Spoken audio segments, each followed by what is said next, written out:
ఓం నమ శివాయ. అందరికీ మహాశివరాత్రి శుభాకాంక్షలండి.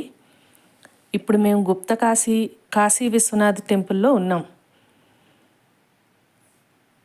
ఈ గుప్త కాశీ హరిద్వార్ నుంచి కేదార్నాథ్ వెళ్ళే దారిలో 48 కిలోమీటర్లు యువతలుగా ఉంటుంది. కేదార్నాథ్కి 48 కిలోమీటర్ల యువతలు ఉంటుందన్నమాట. మేము చార్ధామ్ యాత్ర కూడా ప్లాన్ చేస్తున్నామండి. అది సెప్టెంబర్ 21 అనమాట. అది డేట్ ఫిక్స్ అయ్యింది. చాలామంది రెడీ అయ్యారు రావడానికి. అందుకని దానికోసం ప్లాన్ చేయడం కోసం ముందు గుప్త కాశీ కూడా ఒకసారి చూద్దామని వచ్చాం.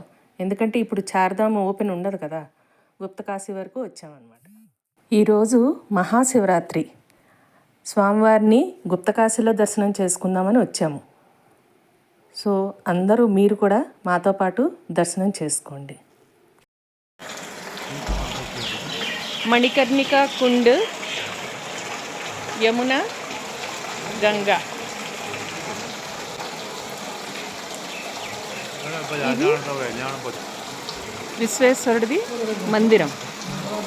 అది అర్ధనారీశ్వర మాతాజీ మందిరం.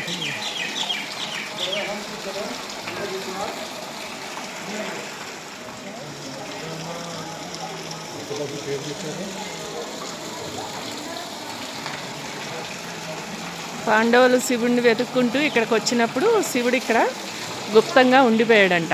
అందుకని గుప్త కాశీ అని పేరు వచ్చిందనమాట. తర్వాత శివలింగ దర్శనం ఇచ్చాడు ఇక్కడ. తర్వాత అమ్మవారు అర్ధనారీశ్వర దర్శనం ఇచ్చాడు. అందుకని ఈ ప్లేస్కి గుప్త కాశీ అని పేరు. విశ్వనాథుడిగా దర్శనం ఇచ్చాడు.